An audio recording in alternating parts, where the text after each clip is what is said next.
I grew up working in the family fish market. When I was 6 years old, my grandfather handed me a fillet knife that was sharp enough to shave with if I shaved at age 6. This poem is about much later on, probably about 15 years later. It's called 15 Years Cutting Fish in the Market, Only Once. The Wusthof fillet knife slips off eel skin, melts into my thumb. A painless slit.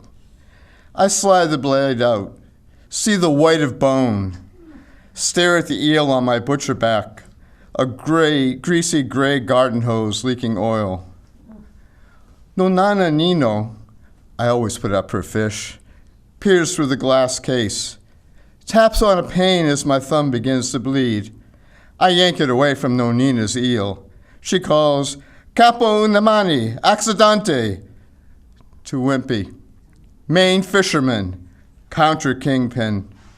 He limps over, grips my thumb in his left hand, pops a raw scallop in his mouth with his right, drags me by the digit to the utility sink, turns the hot water full bore, rinses, squeezes.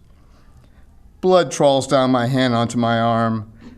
Wimpy scalds off gore under the tap, presses a white rag to the wound, eases a box of kosher rock salt off the shelf, packs incision with halite crystals. My hand stings as he wraps gauze tightly. My hand burns as he shrouds gauze with adhesive. He rotates my wrist, pokes at the dressing, pulls a rubber glove over my hand, fastens an elastic band around its base, thrice. Wimpy grins, orders me back to work. Nonina pinches my cheek, rubs my shoulder, asks me if I mind skinning her eel after deboning. I swab blood off her package of pulpe, wipe the Wusthof.